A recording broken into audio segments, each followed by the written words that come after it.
Good day and welcome back to Elementary 72 Gaming. Before I get into this video, I'd like to ask you all to please leave a like and comment on my video and consider subscribing to my channel.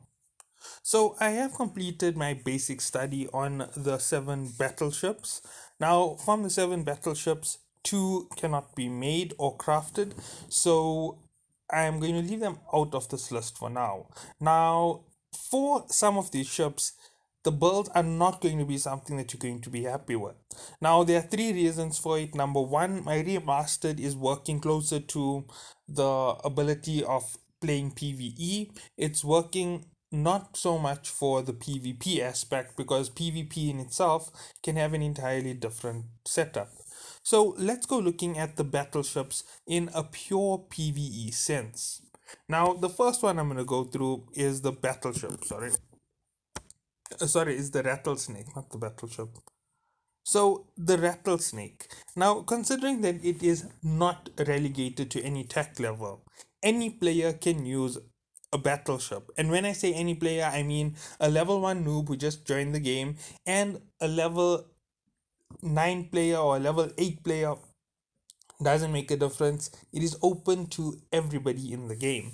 Now, this is applied to all faction class ships, and there is something to note. You don't have to be at the level to use faction vessels, and you don't even need research to actually control them. So let's go into its stats starting from its roll bonus. So the Rattlesnake is a drone ship. Okay, wait, let me just go through the slots and then I'll go through the roll bonus. It has 2 drone slots just like all the other battleships. It has 5 weapon slots. It has 3 mid slots and 7 low slots, with the rigs being 3 by 3, 3 for combat and 3 for engineering. So let's go into the roll bonus. So the first roll bonus that you will see is a plus 450% laser damage. Sorry, not laser, large drone damage. Now, the 450% literally means that you have an equivalence of 9 drones in firepower with those 2 drones that you are equipping. Now, I will be going through all the drones and everything that's needed for this fit up because this is something very unique. Now, moving on, the advanced large drone operation bonus is plus 10% of damage plus 10% plus 10% control range. Now if you not 10% plus 10 kilometers control range. If you add this all together, if you master just the large drones for the Rattlesnake, you have a 50-kilometer added to your 25 kilometers, which you get when you master just your drone basic operation. So large plus basic will give you a total of 75 kilometers. That is the standard operation of drones on this Rattlesnake. Now, plus the 50% damage is another added bonus of power to this entire ship. If you add it on overall as just the plus 50% to the plus 450, that means you have a plus 500%. It means that overall you have somewhere around 10 drone 10 drones worth of power. However, if these two do not stack together in this way, but it works as the 450 coming as your base and then this adding onto it, you have way more than 10 drones worth of firepower. If I am correct, if it doesn't stack directly 50 plus 450 making it 500, it will be somewhere near 13 to 14 drones worth of firepower when you have completely mastered the large drone operation. It also has an in the advanced battleship command bonus, which you most probably won't get into right away. You have missile bonuses, plus 10% kinetic damage and plus 10% thermal damage. Now, adding damage to the weapon itself is a very big thing for the vessel. It means that 2 of the general basic slots for damage will be extended throughout the entire ship, throughout your entire damage. So those 5 weapons will have a major bonus, and this year will go up to 50% with the mastery of the skill. And it has plus 4% shield resistance with 5, that is 20% resistance added on the base. Now let's look through the power grid and so forth on the ship. The power grid is 8,058 megawatts. Since it's running missiles and drones, it's not something to worry about when it comes to weapons. It's going to be more important in your low and mid slot. Now, moving on from there, it has 10,000 and 10,768 gigajoules in the capacitor. A 2 AU warp speed makes it its standard warp for all of the battleships, and a flight velocity of 103 meters per second. Now, the 103 meters per second is really slow. Sorry about that. Now, the cargo hold capacity is 1,330 cubic meters. So, with all of this added, let's have a look at the basic research required for a battleship. Sorry about that, the wrong one.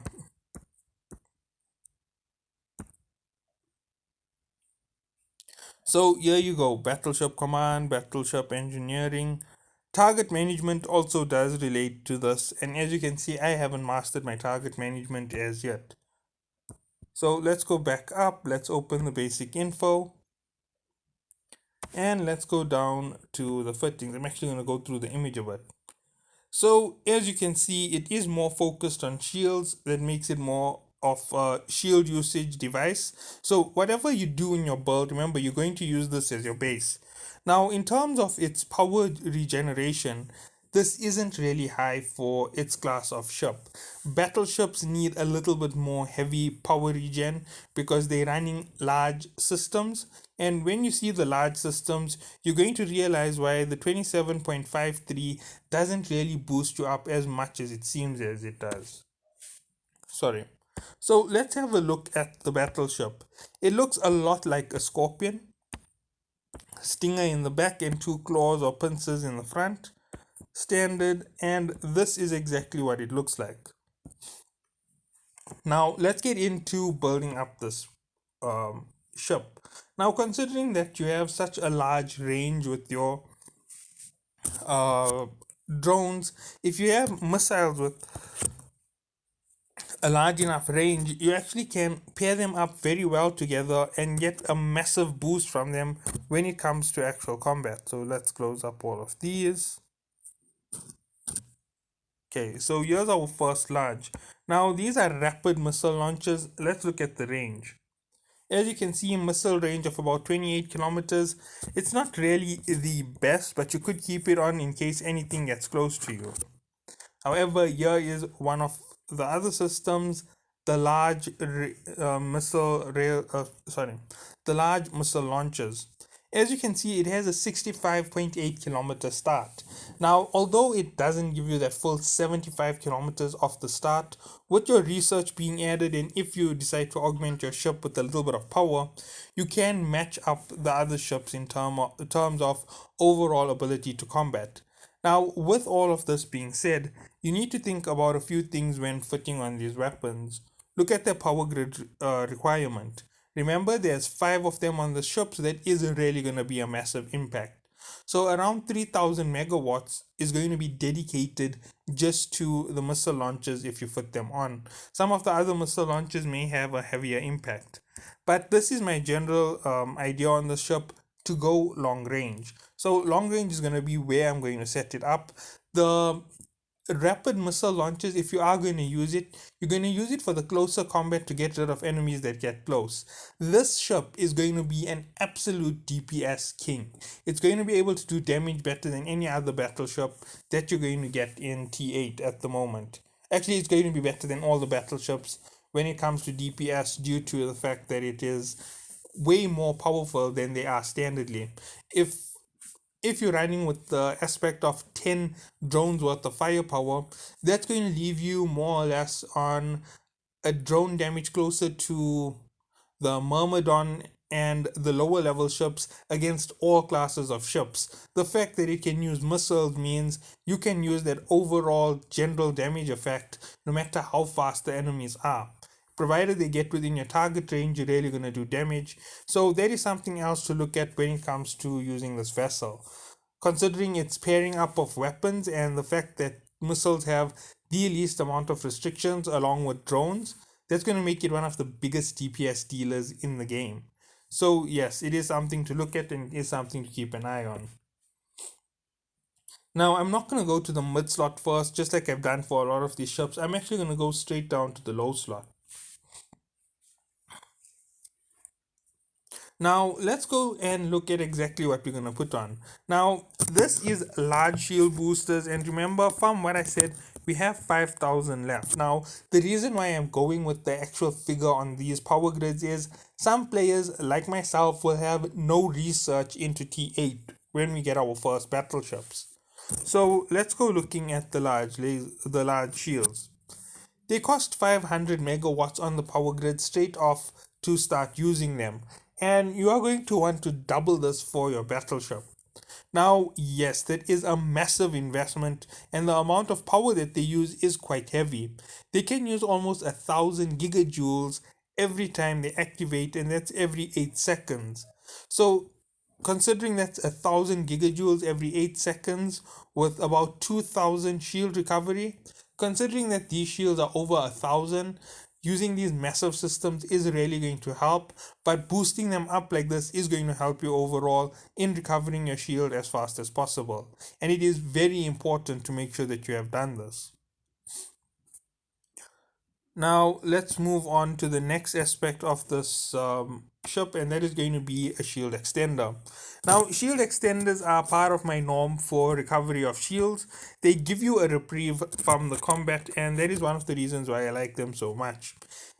It costs 680 megawatts, making you lose 1,500 or 1,700 of your overall capacitor, and that is sorry, not capacitor, your power grid, which is a massive loss straight off the back. Now the activation cost is 1,238 gigajoules. So once every 60 seconds, activating this is really going to pull down your capacitor heavy. And with the activation of the shield recovery on the side, remember you are recovering a massive amount of power on this vessel. So hitting a target that is further away is really going to be the big drawback for this ship. At 75 kilometers, you are going to be outside of the range of most battleships. However, due to your speed, it's not really going to make much of a difference no matter what you do to improve that speed.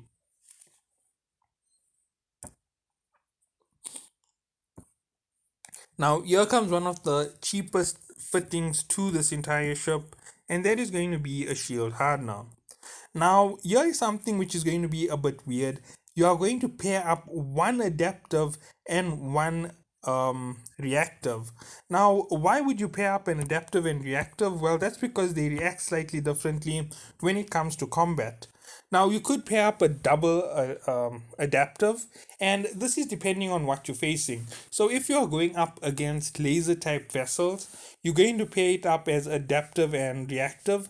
If you're going up against ships like, let's see, the Angel or any other faction that doesn't use lasers, you would rather pair it up with a double adaptive. Now, the reason why to go adaptive and reactive is the reactive actually reacts more to the weapon fire that it's taking. So, if it is taking more EM damage, it's going to react with more EM protection to your vessel, working more like a EM screen than actually adding more resistance to your overall defense. So that is how it's going to react, and that is why you want to have this on if you are going through that method. Otherwise, a double adaptive will just give you that overall defense, and it will definitely give you that big amount of resistance. Now, from this year, you already are you are 5 up in terms of your low slots. Now, you could swap out one of the double reactive or the double adaptive, but right now, for the start, these are the best to go with. So, count it as 5 in the start and count it as 4 once you have completed your first 5 levels of skills. I would suggest a respec and doing those skills when you are using your battleships. If all of your basics, that is your command, your engineering, and your defense is at level 5, you won't need to do something this drastic to improve your defense. Moving on, let's go down to the other system that's going to be necessary for your ship. Now, if you don't put on the double adaptive, or you don't put on the double okay, wait, the double shield booster is absolutely necessary, so I'm going to suggest that you always keep that. But here is something else that is going to play a massive role to the ship, and that is your capacitor battery. By adding this on, you're also reducing that capacitor and sorry, the power grid, and you've already filled up about 2,300 on no sorry 2,400 on your power grid, leaving you with about 2,600 remaining for your remainder of your power grid. So that's how big the impact is just from these systems. Now, the capacitor battery can form number 6 or it can form number 5 once you have your research into your ship.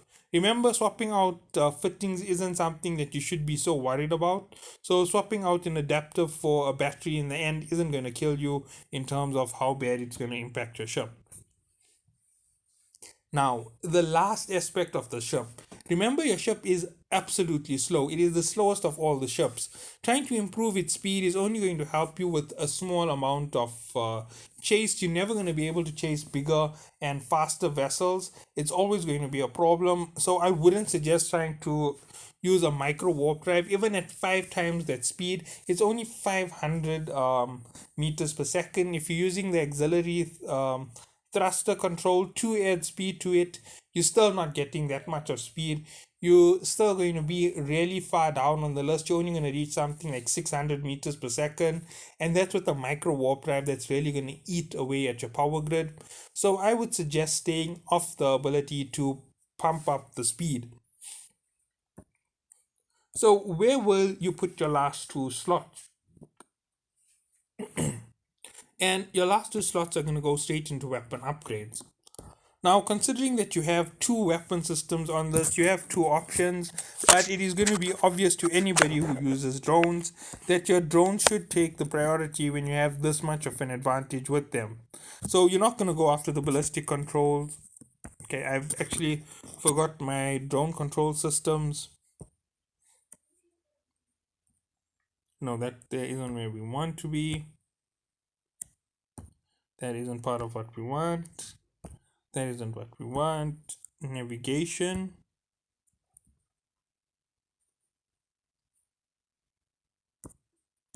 That would really help. But here is where we want to go for the additional bonuses.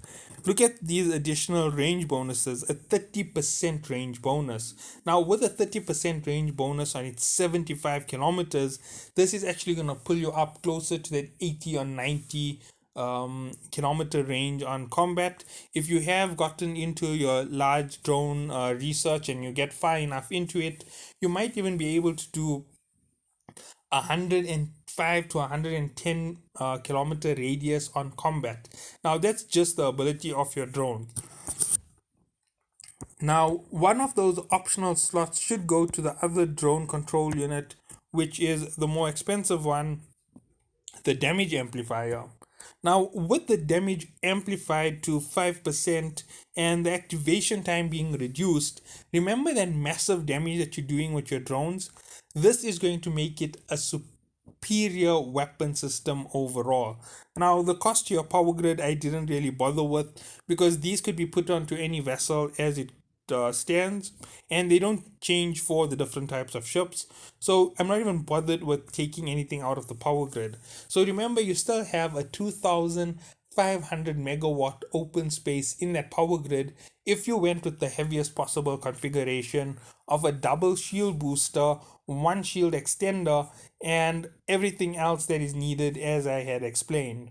Now, the adaptive and reactive, remember the double hardeners? You could drop one and put in the damage amplifier once you have passed that first stage of research for your battleships. Once you pass the second stage and have advanced your research, you're most probably going to already be in level 9. So it is going to be that long till you have a master class in battleships. Remember that it is going to make a massive difference when you reach those levels, because being able to use your battleship to inflict maximum damage is definitely going to be something that you want to do. Now let's move back up to the mid slots. Now here is something which is going to sound very weird for these vessels. There is something that they aren't going to be good with, and you're only going to use certain fittings with them. Now let's get into the drones, because this is a drone boat and it does make a very big difference. Now, in large drones, you get two different types of drones. You get the standard flight type drones, which do 100 DPS per hit, as you can see. They have an activation time of 4 seconds, and they have a 1 drain on your power grid. Now, my drone control range isn't at the 25 for its standard, so that's why it is a little bit off. The 0.76 tracking speed is definitely something to note about it. It has a 1656 meter per second flight velocity. That is a massive speed for most drones. It's going to allow you to hit almost any target that tries to run from you. So remember that it does have that ability to stay with them. Now, moving on from this aspect, let's go and look at the other vessels that are in this class. So there is the Wasp, which is your uh, kinetic damage. There is the Augur, which is your thermal damage. And last but not least, you have your Berserker, that is your explosive damage. Now, these are mobile defense units, and as you can see, they have variant velocities. Remember, using their velocities to your advantage, depending on what you intend to take on with the battleship, makes a big difference. Remember, with these weapons, you can still take on frigates. Fast moving frigates may be a problem for you, but overall, you should be able to take them out with relative ease. Now, beyond all of this is these lower class drones. Now, when I call them lower class, I don't mean that they are weaker in any way. If you look at them, they have no speed, no orbital range, and they have a drone control range which is quite large. That's because these are stationary drones which basically can function as snipers. Now, looking at it very carefully, you can see that they have an optimal range of 42 kilometers with an accuracy fall off of 12 kilometers. So, considering that they have this large range for combat, the way in which you want to deploy these drones is you want to keep them close to you. So, if you know that you are fighting something which is coming at you, which is going to drop below the 70-kilometer mark, it's going to come in really close and it's going to interfere with your combat. Run these drones instead of the standard type drones. It's going to do a massive amount of damage. And with their functionality of working like a sniper every 4 seconds, with the figures that you should have either 10 or 13, depending on which way the stats stack on this vessel, you can do a massive amount of damage to your enemy. You could literally tear apart vessels that are really, really tanky. Considering 112 damage every 4 seconds, and consider taking this up 10 times in value, that is 1120 DPS every 4 seconds. Not DPS every 4 seconds, but every 4 seconds, that's what you're doing. You're going to be on the higher end of power. So, considering that for what you're going to be able to do in terms of actual damage per second, without adding your DPS from your missiles into everything and adding that power to your overall damage, you're going to be able to rip through ships that are generally going to be very difficult for you to hit. So with this, you're going to have that ability to just target and rip right through. They are going to be very powerful in terms of their usage. Remember, pair them up carefully. Using thermal and kinetic is going to be your best option for an overall damage type, and it's going to rip through the shields at a constant rate. Now, with all of this being said, why are these not so well described? That's because we haven't yet used large drones in particular. Using this is going to be more for someone who is doing a gate camp. You can have this drone sitting at something like 2 meters from the gate or 40 meters from the gate, while somebody else is sitting and tackling. So if you have enough drone control range, you can have it stationary right there on the gate itself while you're sitting at something like 75 kilometers out. And with that being done, you have this nice massive weight. If I'm correct, these don't leave the vessel, they sit on the sides of the vessel. So, yeah, they're basically like an additional weapon system with a massive firepower added to them.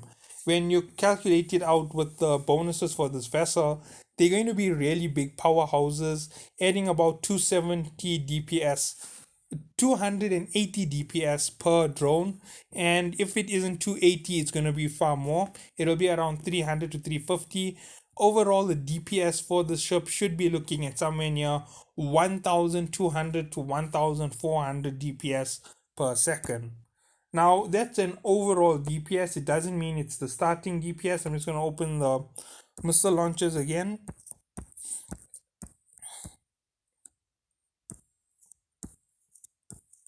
Sorry about the slow method to my opening of these missiles. It's just that I'm not very familiar with them as yet. So adding 5 of this is 250.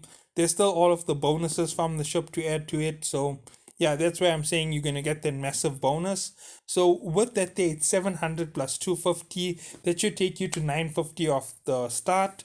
Once you have enough research put into your missile launchers, you can expect these figures to reach somewhere near 70 to 80 DPS a second, and that's going to take you right over the top of 1000 to 1200 DPS with all bonuses added to your vessel. Now, there is still something that I haven't even touched on, and that is going to be rigs for this vessel. Now, there are two ways to set up this vessel. At current, you have a lot of a lot of damage resistance to your vessel. So let's start up with adding the defense build. This is going to be one of the more complex riggings.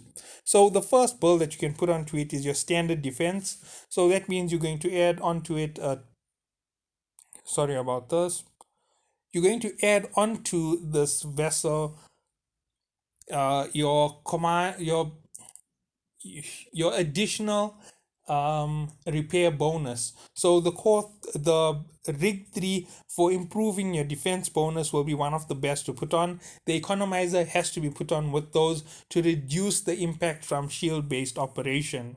Even reducing it by 10% makes a massive difference to your drawback. When it is over 1000, that means you have 100 extra from all of your recoveries. So moving on, the next part to do on that list, that's two of them. The third will be your shield field, improving it to give you that massive defense on the vessel. Now another option is going to be your combat rigs, and that is going to be straight to your missile control system.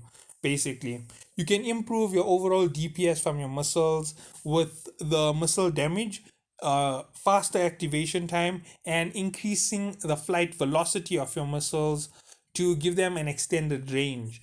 Now, those three put together really improve your vessel a lot. So, that is something that you can do to improve your missile's overall damage. And here comes another option to your combat, and that is improve your drone DPS, improve your drone activation time, and improve your drone range. Now that will only be used if you're using the long range drones. It won't be used for the stationary drones. If you're using the stationary drones, your next aspect in terms of improving them will be a damage improvement again. So double damage improvement, even though you're taking a loss, is going to help with those sentry drones which stay at your side basically and function as these massive how do I put it, massive snipers to your vessel. So yes, that is something that you can do, and you can really use it for the best function and fit up to your ship. It's going to help you with taking out anything that tries to approach you, and remember, it's going to help you with taking out smaller vessels very fast. It's going to be very good for PvP. In terms of PvE, using your standard drones is going to work just as well. It's going to rip through enemies really fast. Now, if you do those massive bonuses to your rigs, remember that 10 which I said, if it is 10, it's now going to improve by another two and a half 25%.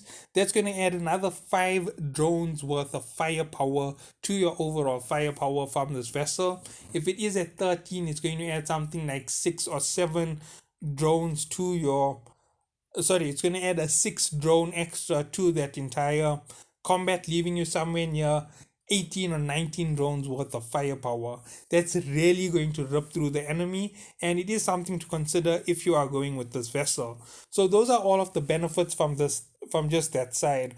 Now, when it comes to your um, rigs for your engineering, this is going to be controversial in the start of the tier. When it comes to the later part of the tier, you might be able to swap around your rigs in your engineering. You're going to improve the capacitor. Now you're going to do double capacitor increase, so 20% plus 20%, and then you're going to do a recharge uh, improvement, or you can do a triple battery. So three battery improvements to the ship is going to leave you with a nice big capacitor on this vessel, which is going to leave you at somewhere near 16,000 capacitor. Now the reason for that is you need that power to actually supplement your drain from your shield rigs. So that is something to really consider on the vessel. Remember, the capacitor battery is already there. It just gives you a quick bonus, and even with this amount of additional capacitor, you're not really getting that much of power on this vessel. So that is my Rattlesnake build for the T8 battleships. I hope that you all enjoyed it with the explanation on why I put on certain fittings. And as I said, the power grid on this is one of the only ones where I just want more power on that grid. Even though it's not going to really improve that recharge time enough, 27 or 30 even per second isn't that big of a deal. In 10 seconds, which you are reactivating your shield in, it doesn't even counter the amount of power you have used. With the reduction of 25% of power that you are using, you do reduce it to about 700 that you are using. And considering that that is only in 8 seconds, with the bonus to your recharge taking you up to somewhere near 50, it does make a difference. You will be able to sustain your recharge of your shield. However, every other system that activates is definitely going to pull down that recharge rate very, very quickly. So be very careful about how you deploy your power usage on this vessel. It is going to be a heavy drain when you first start. You're going to need that engineering to get up to that 25% range, and sorry about that, and then only will it be a very good build. Now in the description down below is a link to the PvE Defense Force Alliance. If you are interested in joining, you can go through to the Discord link, and you can either stay in the group if you want to stay with them in that group, or you can, like other leaders, give me a message that you have an alliance and you are willing to form up and help out with any operations. We still haven't yet reached any big time goals for the alliance. We only have a few small corps who are willing to help, and we have one or two coalitions who are willing to help us as well. So that is all that we have currently. We're only about 2 to 3,000 strong at the moment, and this isn't the maximum capacity for the defense force. The defense force can have a capacity of closer to 20 to 30,000 players. So if you are interested in doing it and helping out with a problem, example, gate campers, or a route which you can't use, which is part of your standard PvE format, that is one of the alliances you can join.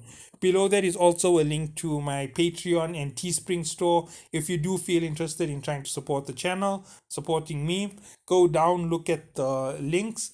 Look if there's anything that you're interested in. If you are interested in Patreon, I allow you to sponsor out a video basically. You choose the topic of the video, and it will be added over my regular videos. So say for example you wanted an analysis between two ships, which I don't normally do. I will try and give it an objective analysis, and I will give a biased analysis alongside it from my own personal opinion. So thank you all for watching. Have a good day.